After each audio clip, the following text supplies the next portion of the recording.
Amen. Lea ngā yo lea ngā sai sa moe loko ranga I leri. Amen. E o mai lar kai mingi. Ngā o kau loko ngā pa o ngā mele hawa I kai mil vasenga lua vasenga kolus. O lea vasenga le ngā kau loko e mga upungi. E o mai kai mingi. E le mwhainga ngalu. Ngā. Le mwhainga ngalu. Pea whai o laki kau loko. Amen. Amen. O le wha maalosi fo la mo kākou. E le ngakai le mga upuri a o mau o kusipa ia. Kam whai kau loko. Amen. Kam whai kau loko. Nanga le kalangoa saka mea le upu lea, le upu lea tua lea. Amen. E ke maa fau I yana tūra whono I le awa a tō maripo. Amen. You're thinking about the word of God every day and night. Amen. Amen. Hallelujah. Alefa mai o le manuia e maua le tangata ya. Ami o tonu. Ma le malaia e maua le tangata ya ami o le anga. E lua vaenga le kala. E lua vaenga le aka. O le milionga le tak wha makamaka iai mkulei masisinga maua. Amen. Ai o le manuia e maua le tangata ami o tonu. Ma le malaia e maua le tangata ami o le anga. E lua vaenga le kala. Amen. Ai wha mai le makanga. Amu ia le tangata I lea. Savali I filifilinga. Ae a mio leanga. Amen. O le kala wa sa mele upo le tua ya o ma o kai hangai. Amen. Amu ia o e pe afai ke le savali I filifilinga mio leanga. E leanga o mangaku, e leanga o me fai, e leanga o kala, e leanga anything. Whatever kind of filifilinga ke savali ai. Amu ia o e pe afai ke le savali I filifilinga aea. Amio leanga, e leo le au kule mo kako, e leo le au wala fo le mo kako. O le manuia mo tātou ka sauhia e atua. Amen. Lea ngai whina ngaro le akua. Inga ia aua ngai kako sāma mali ma fili ma ea mio leanga. Amen. Amen. Amu ia e le savali. Amu ia le tangata e le savali. Amen. E le savali o lau o langa yasu faiso. Amen. E le whapeke savali aku e Nau ele lei ame uma ka savali ai pa o le fale nganga o lau savalinga yaso fai so nga amu ia tangata le savali I filifilinga ae a mio le anga o lau o langa yaso fai so o le kalangoa mai fai salamu amen amen ale fai mai o le manguia ka mio kongu male ma lai e mau ka mio le anga a se sela filifilinga o ki oi o kia amen o la pa palangi filifilinga Choice. Your choice, choice, or your decision. Or Either your one, choice or decision. Your choice. Amen. Amen. E se se no filifilinga. O le mafanga mo ka ko ka ya ngai filifilinga. E se se no filifilinga, se se no filifilinga. O ki a ko ale mea. Amen. Amen. Langa se se no ka ko filifilinga. Ka ke fiwa ko ka mo fai. O ka ko sava valia I me se. Amen. Amen. Mera lewa mai fai salamu. Amu ia ka ngaka e le savali. O e ngaka ngaka mio komu. Longo winga o le kala ngoa mai fai salamu ka ngaka. Amio tonu. Ka ngaka o la savali yala o le atua. Yaso fai so. Amen. E ke le fili yala o e amio le ama. Amen. O le wha losi fai mo kako uma kako a ingar kai au. A se se no filifilinga. Oki kako. Amen. Amen. O fe me sa o filifilinga. Sama le loko, sama le mai, sama I. Amen. E se se no ka ko filifilinga, se se a ko ale akal me ke figo ko fa sa. Amen.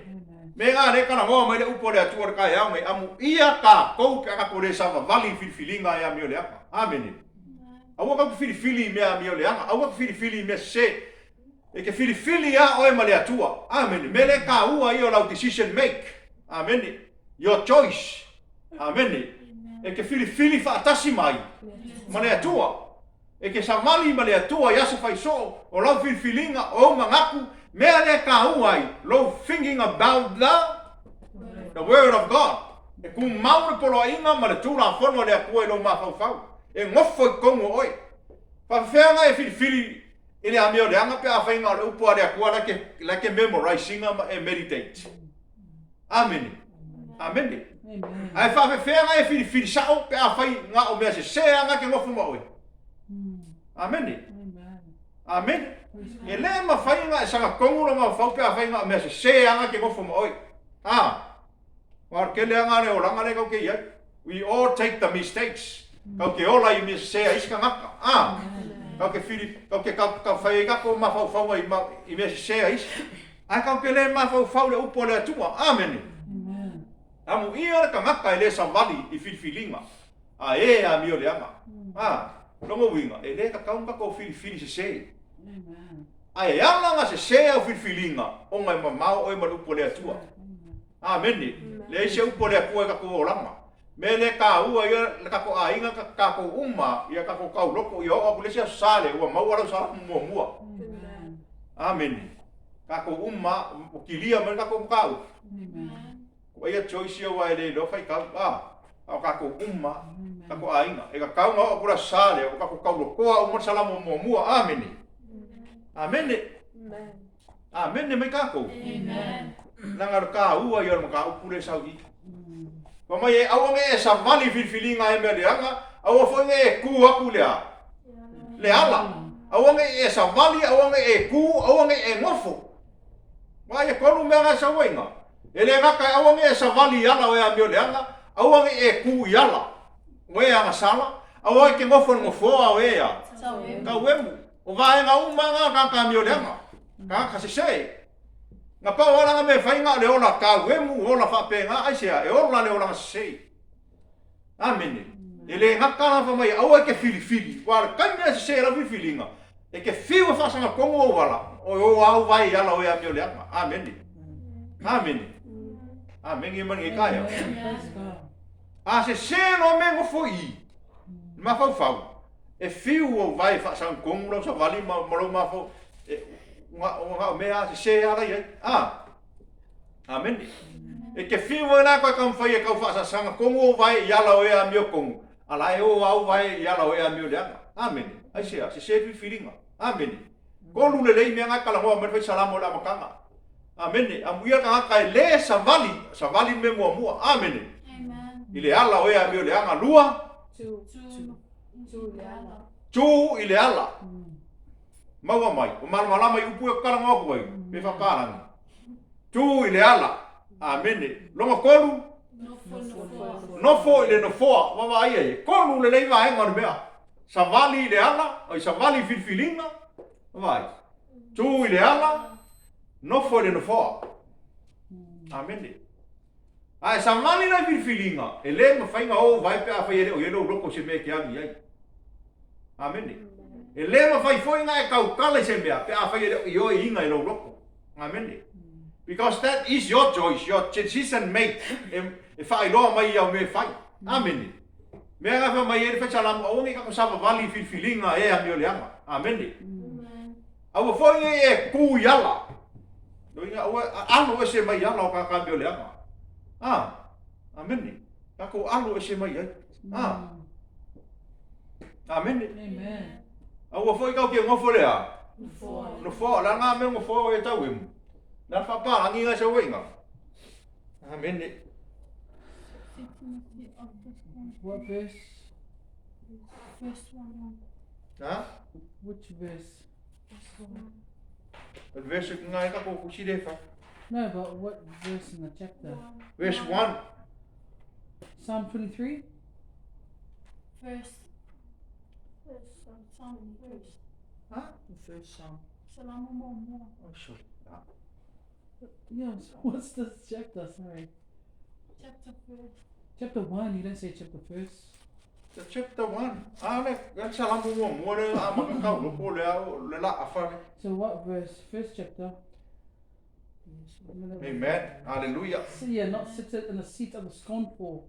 So they don't sit in the seat of the scornful, of the liar, of the despised, of the evil. Do not reject the advice of evil. Do not follow the example of sinners or join those who have no use for God. It means no way for God. Amen. Amen. Amen. No mo inga mea o mai e ko ka unka ko alo sia. Gersia. Amen. Praise God. Amen. E se no ka fifilinga. Se a ko ala fainga. Ke fiu ko fa sa. Ke i ua se. Amen. Amen. Hallelujah. Amen. ai fa mai na fa pue rua. Fa mai fa pue rua. Aya. Now means what? Lana wingon ngau punga ngau. Determine. Lana wingon ngau determine. Now. Ya how fa kingo ngau now. Pole tu yala o yang sala. Pole tu le ala la mio tonu, pole fai kau kuspa ia, pole fa kingo le mio ngau. Sa vali le mio tonu mahaya kali. Ya. Amen. Hallelujah. Fa mai aua ka kusama vali fifilinga ya mio leanga, aua ku yala o yang sala, aua ngofo e ka wemu. Aya. Now le. Ile tu la fono ai. Now le tu la fono le ri. Amen. La tu la fono le ri. Le upole tua. Paua le me ko ke mfai ngako huida mio kongu. Amen. Paua le me le mfai nga se o fifilinga mau fai unga fai. Olea. Ole upole tua. Ole me le upole tua fai. Amen. Kele yo me fai kako fucking ngora upu. Wai le ma fai kako sama vali ala o e mang amio kongu. Pea kako le ola inga le upole atua le upole amio tonu. Amen. Pa mai la au anga ko fai me ai ko. Ia kako ngau le kula fongo ai. Kula fongo le li. Ele ngaka ngau sembea. E ke ma fau iai. E mua sau ngau. Ngai mua sau nau. Ai ia nau le tula fono ali. Mea ngai kau fai ka kong. Au ka ngau me le au nga. Langa ire a mai me le au nga ngai fai ka fifilinga ka sawalinga mo ka ko ala ile. Amen. Ko la kurkala ele ka kau ka ko ngau ni mea le au nga. Amen. Au la me ka ngau ye. Ngau le. La kula fongo yomo. The word. Fai fa kasi the word of God. Ka ko ngau the word of God. Au ka ngau me le au nga. Amen. La ka ke fiwe fa sanga kongu ka ko langa i mele ka ngau ai. Ele se winga. Amen. Ai ka ko ngau le upore atua. Wala vale ga controlling ka u. Amen. Ele ngaka vai fa mai le upore ku le pelu. E o ya fifilinga ma au fai unga fai. E o ya le upore ku. Amen. Le ara ka ngau mer fai salamor ka ya ngai. Au ngi sa mali fifilinga e amio le anga. Ele ma fai nga sa mali fifilinga e amio kong. Pe a ele ola inga le upore ku. Amen.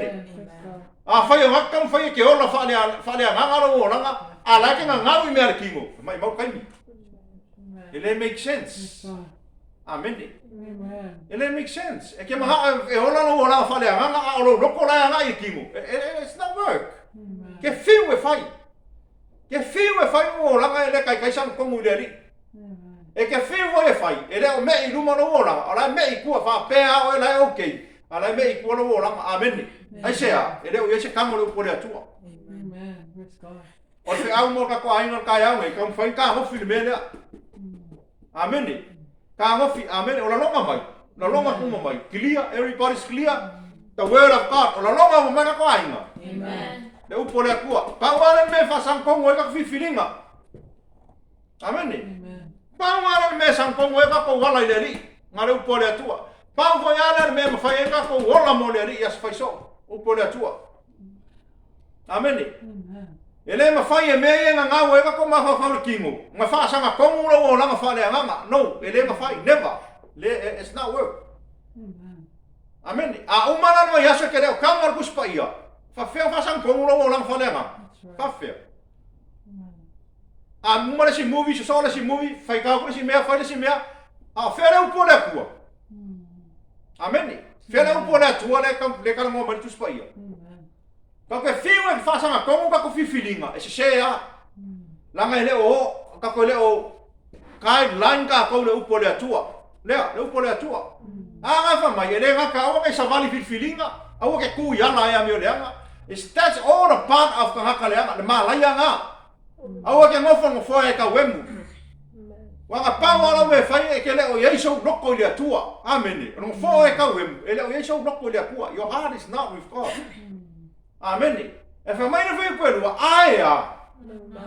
Não, me ngā fisi le koe le upo le atua kai au ngai. Fa fa kingo ngā mea ngau. Ora ke ora kuspa ia ora vai kaua. Amen. Fa kingo ngau. Cancel subscription. No, just saying. Fa ngai fa kingo ngau. Have some time with your Bible. Have some time with God. Ala le le aso le se kuspa ia. Le aso le se mafu le akua. Le aso fa na concentrate. Fa na le leila filfilinga. Amen. Whatever comes in your way, okay, no le leila filfilinga poto. The wise decision made from the Spirit of God. Okay, lo ai filifili me fai le kaimi ma le kaimi le va e ma sawalinga le va e o mai. Okay, no le lei asia. You got the Spirit. O le ia ke o le poko le manga o le atua e fai lo filfilinga poko le mea. Amen. Amen. Wa sang no se me le kako o langa e se ma ka ko mare upu. O so lo filfilinga le mea ke lo. Ai le lo, o wa filfili se. Amen. Mea ngā ka ua e whamai aea. No means ka pungi leku sipa ia ora whai ka ua. Amen. E sa. Hallelujah. Amen. Palong mai choice. Amen.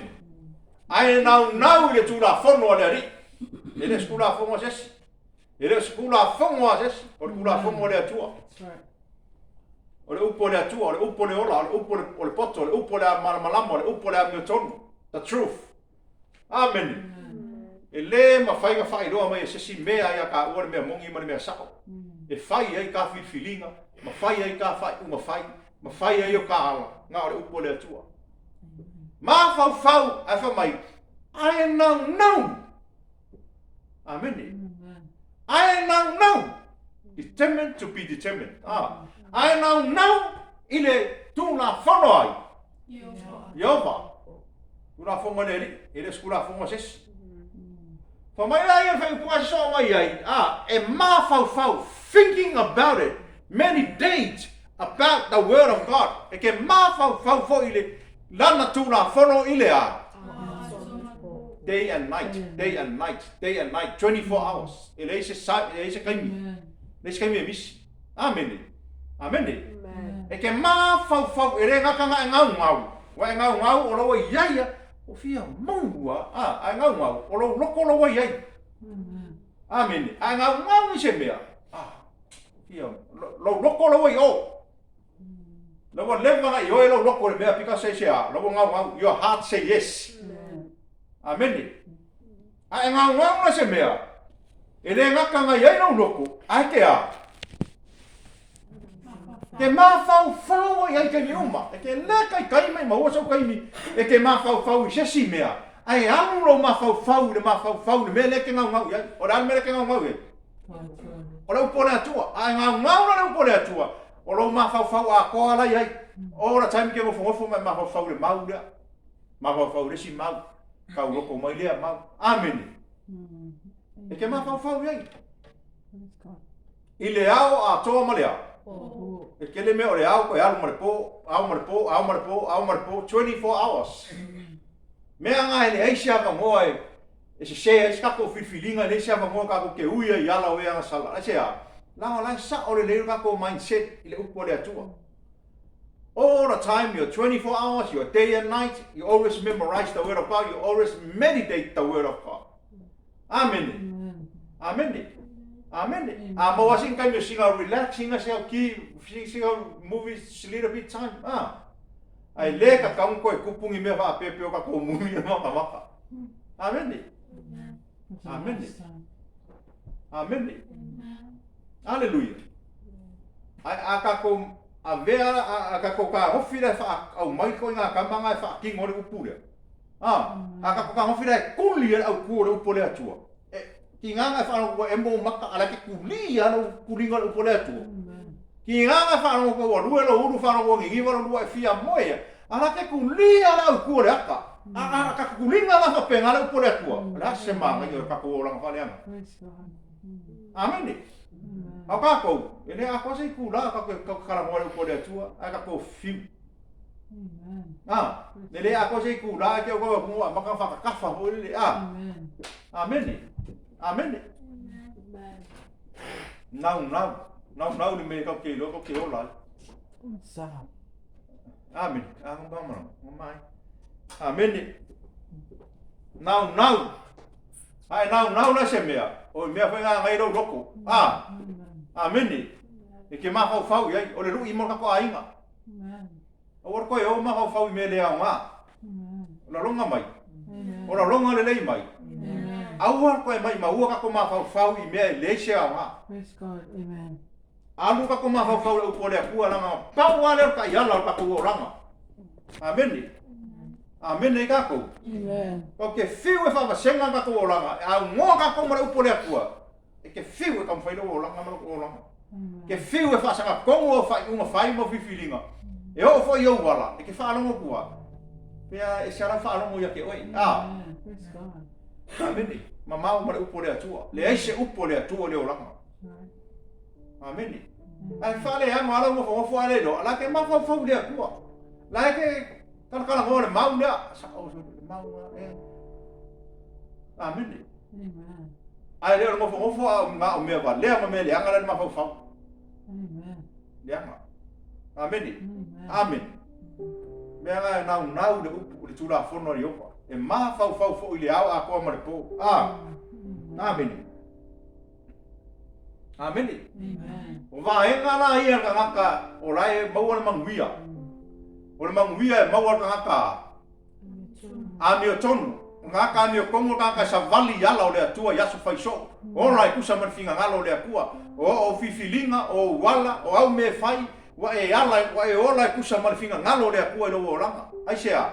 Ngai ke ola kusa man upo le akua lo o langa. Amen. O ala la ye mo ka ka mi o kongo na manguia. Mai o le mea fo le finga ngalo le akua. E ka kau ka ko mo. E le finga ngalo le akua e fango ka ko. E le finga ngalo e le atua. Amen. Ai ala nga sao fifilinga se se yo ma ho fa mo ka ko lo. Nga se se mele ho ye ka ko ma ho fa. Amen. Praise God. Amen. Amen. Pamaina ia nei ngaka ngau kula fonga yoba. Ke ma fa o ka se ma ia pe a fa pe ngaka ko. Amen. Me le fa yo o kula sare mo ka sala mo.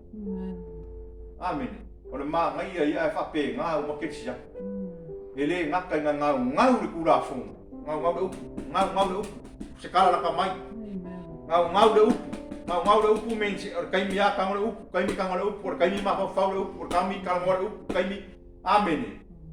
Ele ngaka ngau le upu ai ke ma fa le upu.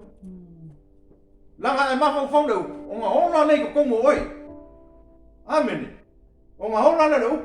A ele ma fa ye ngaka fa longo. Ai kwa mo ma sa ko longo le upu. Amen. Asa wa pakile. Praise God. Ele fa ko se ki na kwa na le fa yo la ma ko le tu. Amen. Le la ma le ko le tu. O le me ko sili ya ka ko. Ngau le ko le tu. O ngau isi me le ama. Amen. Ngau le ko le tu. Ma fa le ko le tu. O le halu fu ma fa me le ama. Kele ka ko ma fa me kingo. Amen. Amen. Ele ma fa ye lo ma fa me kingo nga ave oile fa sang ko mo sa varinga le. Amen. Awal ga halu kele ka ko ma fa me kingo. Le sia ha. Ele é me kingo. É kingo here just to live and enjoy it. But don't let that things controlling your life. The word of God e control ka ko langa. Amen. Amen yo kilia ka ko. Amen. Mai la ma fa na fionga le amar po. Nga pe ya o se la au ya. Pe. Se la au pe. Na au e ku ka fa vai kafe le mu. E fua mai nga fua i nga lava kau any season. Pele ese kupe e fua. Pele ese me ai e fia. Po ame o mai e okay ya la amen. Pe o mai fa fika u ni fa ka e fua la au ka le ele ko. Asia, ma le upu. Amen. Le sa o le mea ka yala le ka yala. Ai nga ui mai angi mea kafe mai mea ngai lau la au. Nei mai fua, feo ye le o sa. Feo ye fa mora, feo ye fa manga, feo ye lea. Feo ye lea rofa, feo ye fuanga, feo ye. Koulu. Koulu mai lalo. Nei se upo le atua i kako orang. Amen. Amen. Kau bila longa mai amen. Haleluya, le upo le atua le ka faro mo mo kako umai le fa penga wa, le fa penga o ko ana uma no kako uma. All of us. Even myself, o ka mo ka ngala uma lu. Amen. Haleluya. Pamaina e ngau mai ma fa le upo le akua ma e ona le upo le akua ma keu no loko le upo le akua. Ma pe ya le o le a. Pe ya o le a tois. Pe me mea. Pe ya le o se la au. Amen. Amen. Wa to toi ta fatafa le vai tafi. Ai vai la au e ola ia ka fa vai kafi. E fai o le ola lau siusi. Ola manga ia. A le manga ia ke vai ku le ola like healthy. Healthy. Ah. Tanga ele o muka le vai le fi le la au. Ele o muka le upo le atua. O le ke ai la au le upo le atua ke vai le no langa fale anga e healthy. Healthy o lo langa. Ai sea. Ele o mavai le upo le akua ma la au. Amen. Po ana fai ai o ka ngaka e ke le kai e angu ai sea ma go silo o langa fale anga. Po le a ko inga fai ngai kongi o lalo kongi o luma o a upo ka ngaka o a ko inga kala ki fa ro ko hurt. Ai ke le kai ai popoli e ma go si mele ke o lai. Ma go si o le vai le ke o lai. Le vai le upo le atu. Amen. O mai pe o le la au ko ka fa vai kafe. E fua mai o ma fua ia. Ia? Nana winga ngaka la iona lava tau. E se fai mai sanga. E fua mai ona fua iona lava tau. Amen. Nana winga ngaka la. Ini season. Kusapole maludu dela. E ola. E fua. Iona lava tau. Any season. Any season. Praise God. Pe ui ki ngā e fua. Amen. Amen. Amen. Amen. Pe le ai se mea iai e fua. Amen. Fa longo le mai. Amen. Hallelujah. Pe le ai se mea le lei e fua mai ia. Pe ngā leis wha popoa e fua mai ia kama. Amen. Amen. Iona lava tau. Any season. Ai sea. Nā le ona lunga le ona vai. Le ona le upo le atua. Amen. Langa iai kai mi le ai no se mea. A makaronga le fua la. Amen. Praise God. Ai sea, ma mau ma le upo le atua. Mea ngā ka ua i le upo le atua. Amen. Amen. A o ma hola le upo le atua ia kako.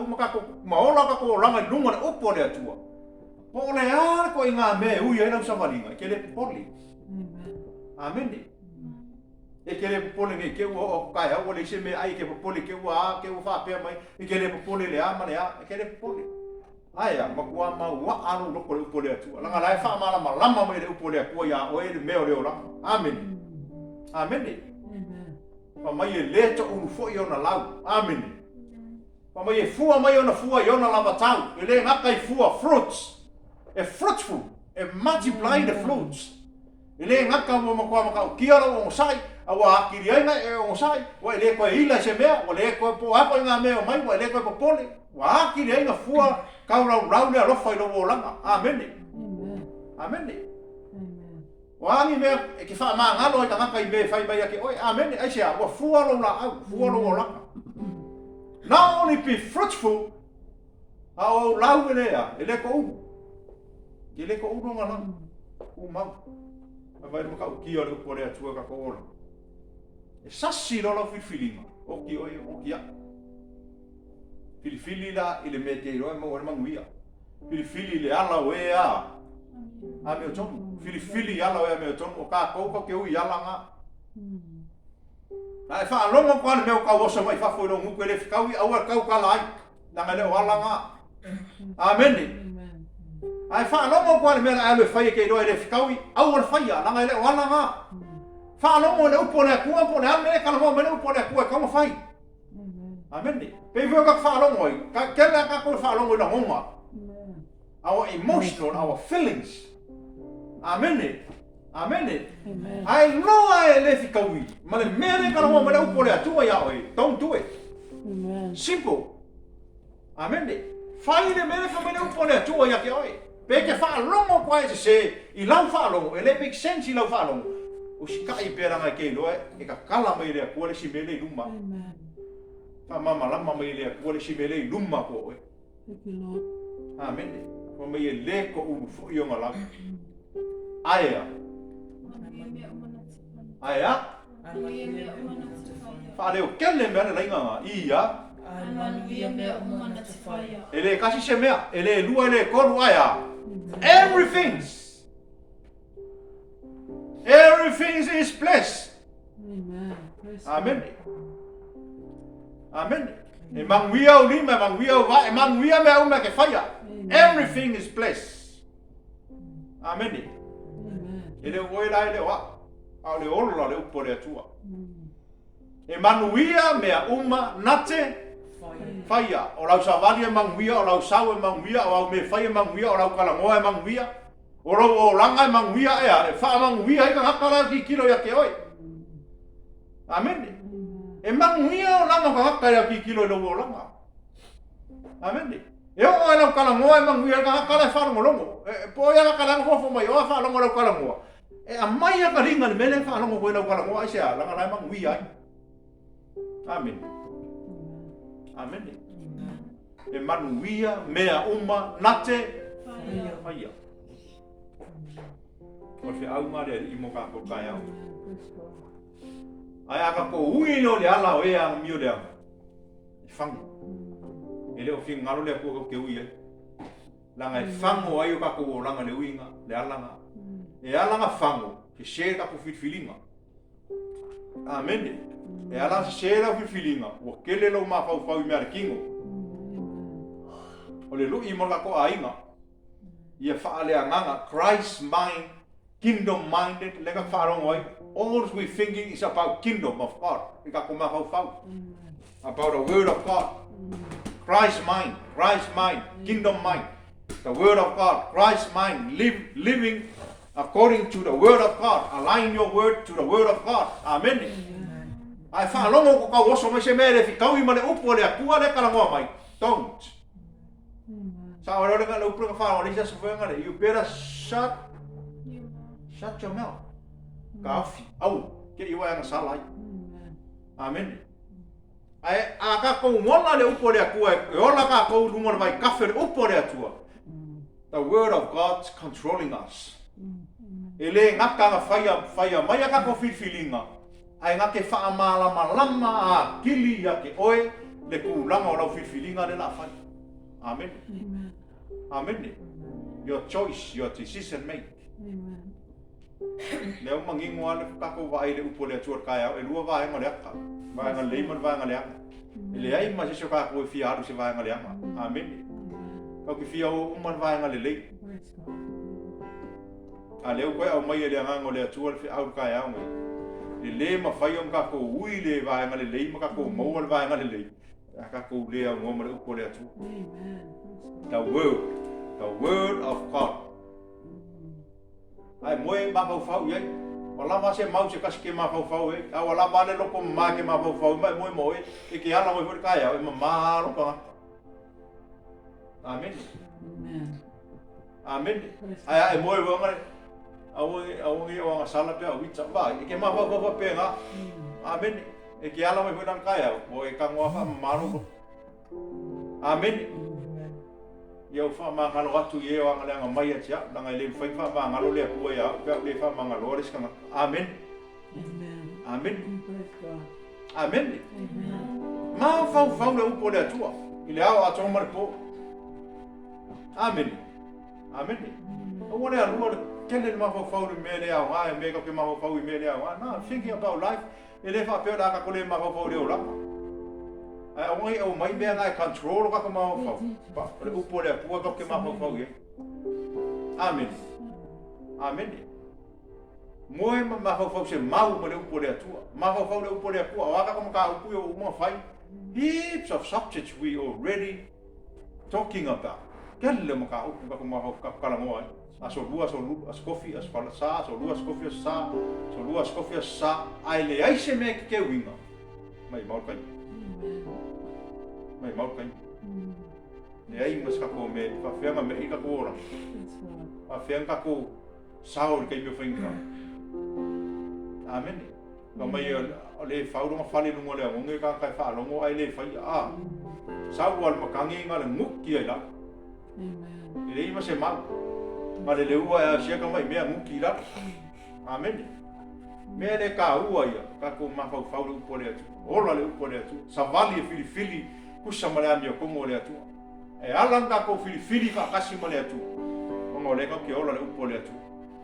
Amen. Amen. Ile fa apea o e amio le ama.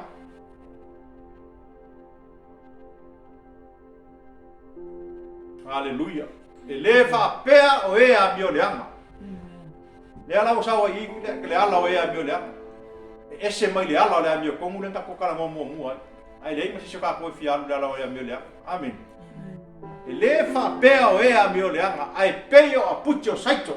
Ila tou wale le ale matangi. Ile se me mau ai. Amen. Ke fiu e kam fai fa sanga kongu no oranga. A mo e ma po le akua. Pe ya le puki vore ngale ele mau. Amen. Ele stay. Ele lea. Sau mama le lea. Ngale o mai o makangi ma fa ma le lea e se ai le po le akua ma lo oranga ele mau. Amen. Amen.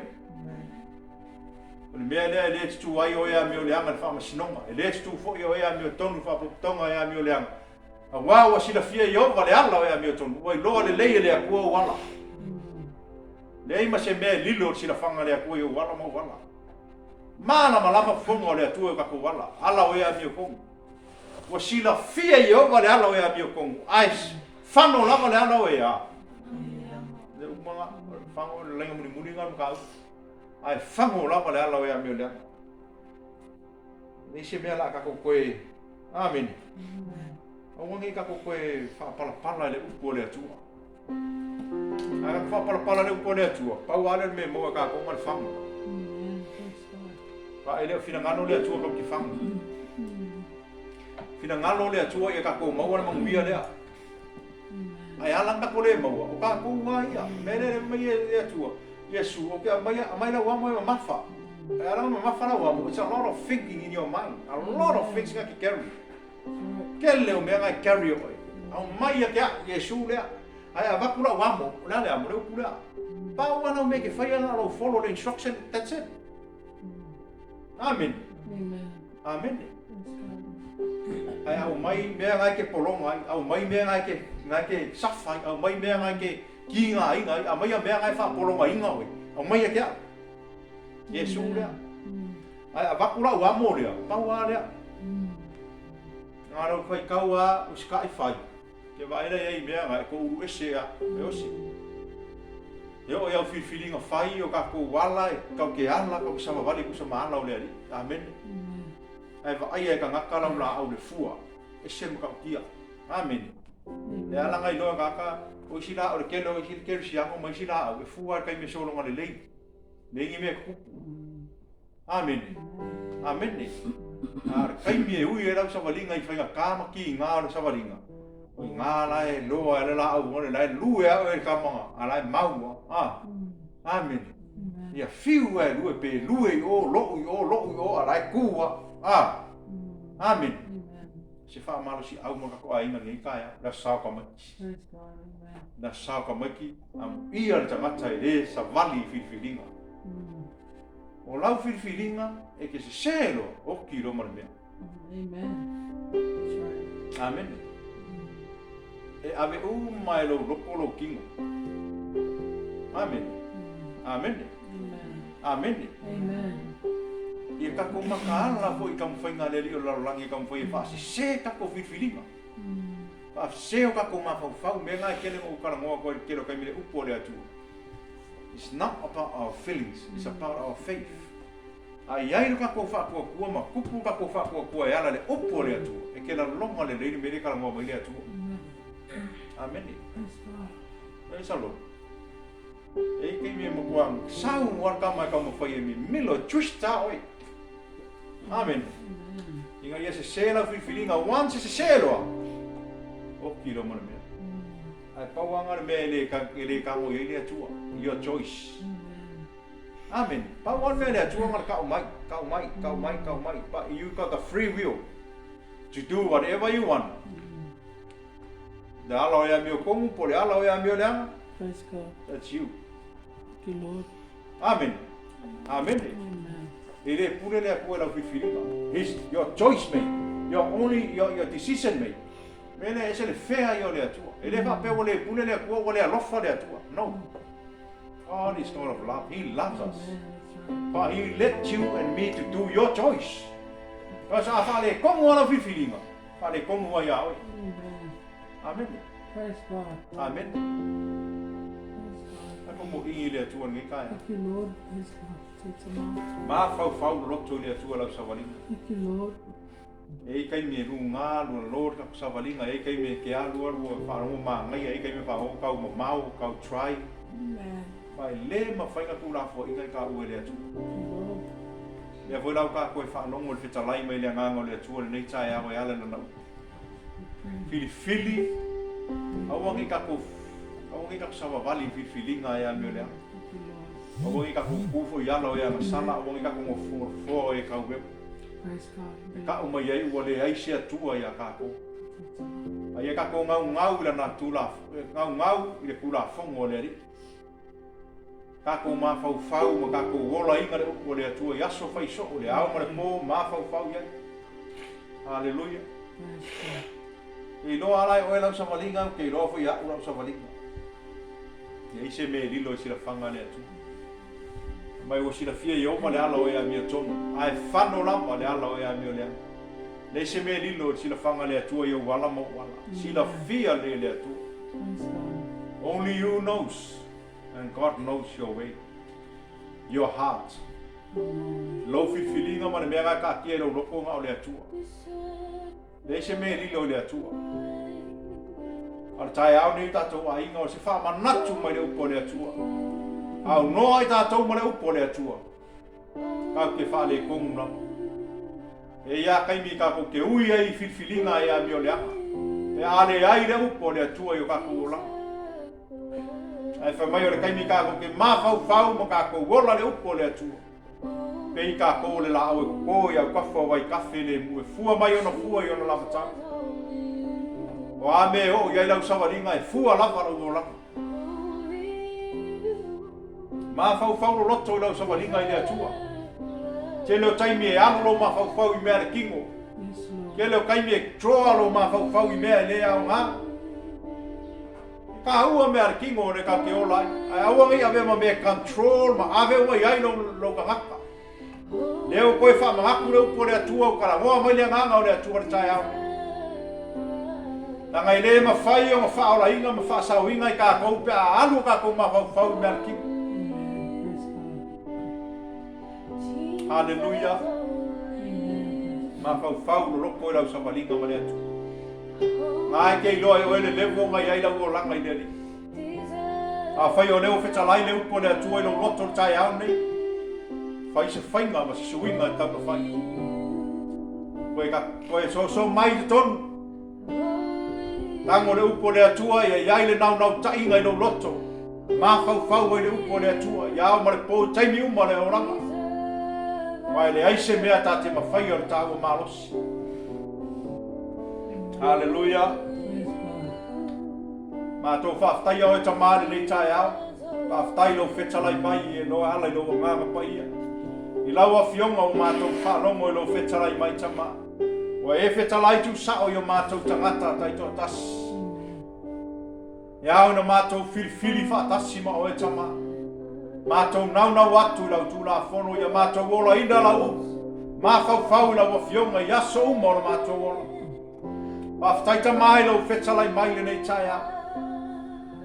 Tūna ato mātou loto i a te oe tama. Tū mau mai lau a fionga i a e mātou tama.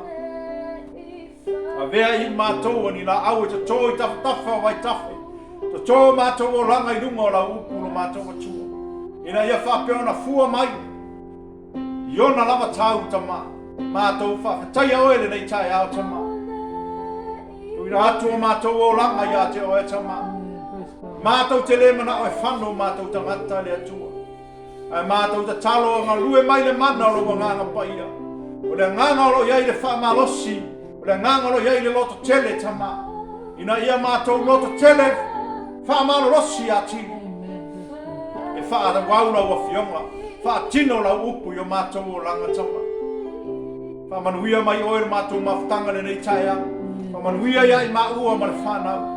Wha manuia le whanau le nei taia oe au tuai le nei asu sātama. Ia e whatau nuu lo whina ngalo I o lātou o langa tama. Whaia lo whina ngalo I o lātou o langa tama. Mātou te talo ia e whaau au lo whina ngalo I o lātou o langa tama. Wa tā leni wa e tuina ia I lātou. Ia iailo wanga le lei tama. Saunia se rumana I manuia mo I lātou tama. Ia I le loto tele wha malo losi ai mo oe lo mātou atu. A vea I lātou o ni whanau ia I le ava ma le matau ia te oe tama. A wāre a matanga leo mea uma I o lātou o langa. Anga le lei mai ai maua ma le whanau ni mātou a inga nei tai au. Whaia lava lo whina ngalo no mātou atu. Anga le lei le ano la upu I tonu a inga nei aso. Alu ma le mana la ua fionga tama. Ina ia whapeo na mātou la ngona whaatasi lo whetala I mai tama. Whamanuia ia I mātou. Whamanuia la ue kāle sia ia I mauma. Whamanuia I o mātou mātua. Whamanuia mai oe nei aso tama. Ko I mga lunga lo biinga o na o Yesu o mātou wala au atua. Hallelujah. He touched my soul.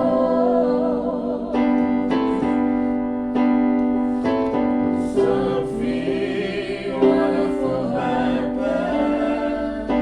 And now I know.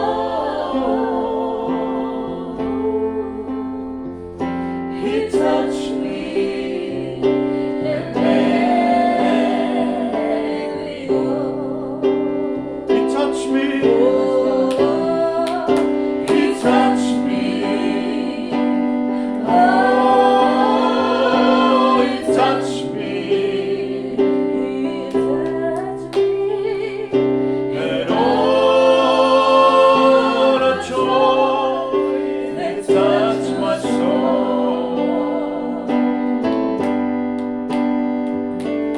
Something wonderful happened, and now I know.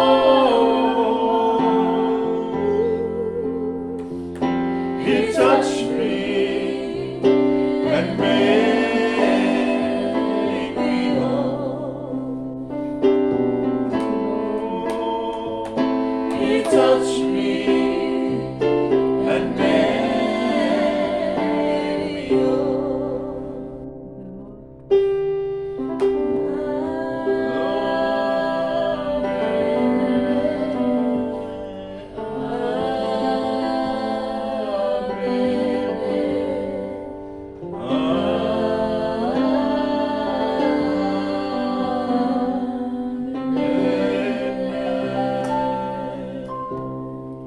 To God be the glory forever and ever. Amen.